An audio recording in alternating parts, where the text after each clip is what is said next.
back to Bramall Battering Brewery. Today is a taste of my homebrew, and it's a brew that I did. It's a bit of an experimental brew, and it's a Gruit beer. Gruit. So basically, there's no hops in the beer. Gruit was style of ale, which was brewed many hundreds of years ago. Before hops were even recognised in brewing.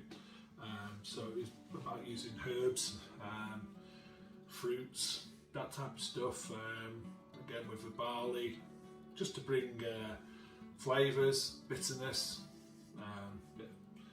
balance to the beers. What they weren't good at was the actual, the beer didn't last long in a Gruit. So they had to drink them pretty fresh. But I've been testing this one out. I brewed this about 12 months ago, and it's been absolutely fine. I don't know if it's because of the herbs I've used or the yeast which I've used, but I can run through that now anyway.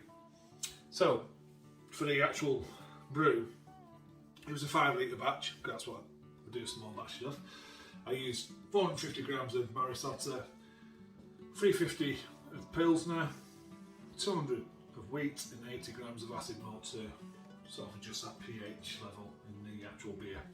I used SO4 yeast, just like I thought I'd use like an English ale yeast. Then in the actual boil, I used dandelion leaf, peppercorns, dry orange peel, half a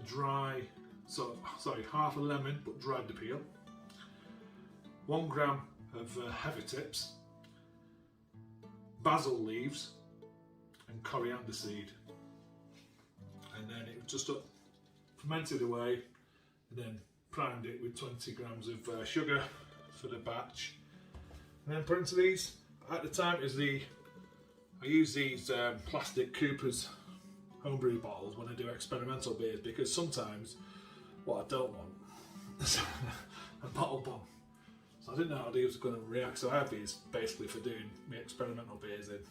So these like a plastic bottles, but everything else goes into glass 330s or glass 500s or to glass 750s. But if I've got something I've done as a bit of an experiment, I use these and I can feel like that's quite tight. So let's crack this open and see what it's like. So, a little bit there. Not had this for, like I say, allow it just to age and let me taste it and see what we get. If it's rank at this stage, I'll tell you it's rank, and I'll still put the video up.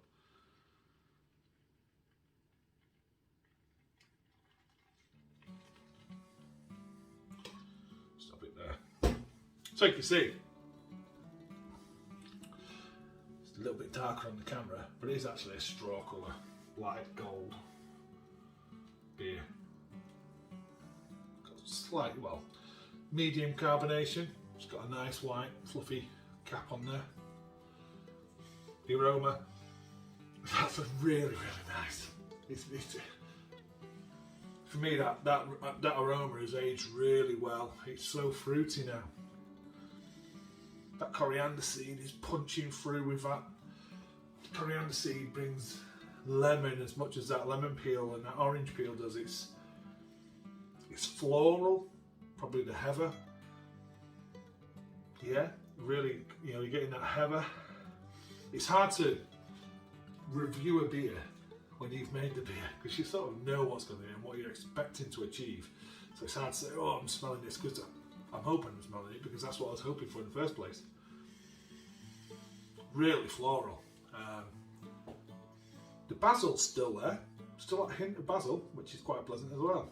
So that's, you know, that's good. I think I'll have to re-brew this, because, like I say, I've not really gone back to it. You know. Let's have a taste. Sorry, it came out at 5.9% ABV.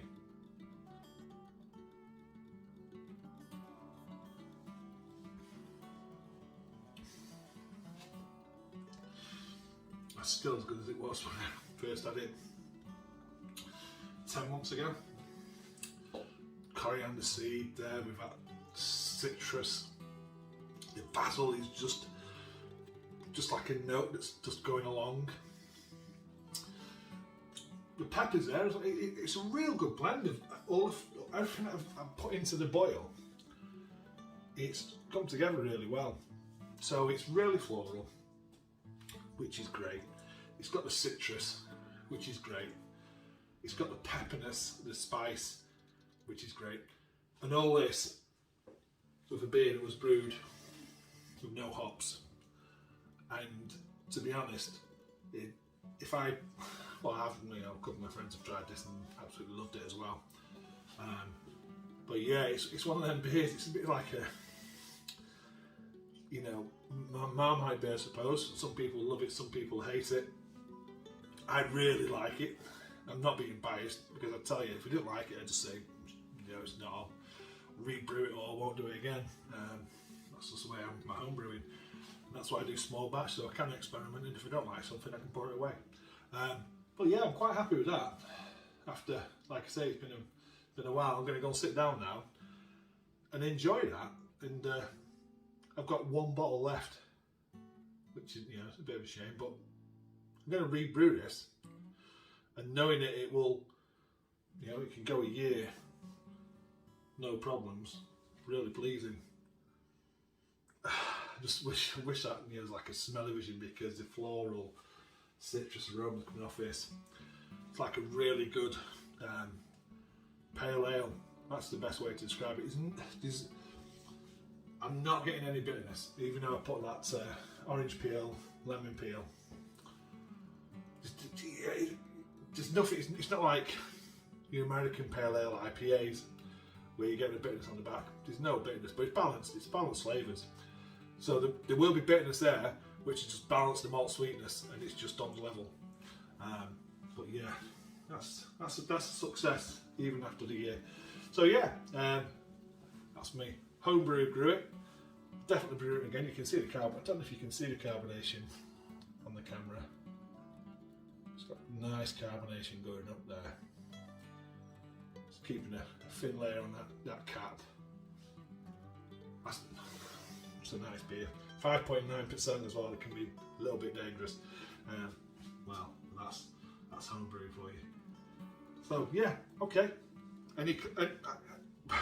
Put comments below. I'll answer what I can about the process, and why I came up with the idea to brew it, and so. So yeah, cheers everyone, and I'll see you on the next one. Cheers.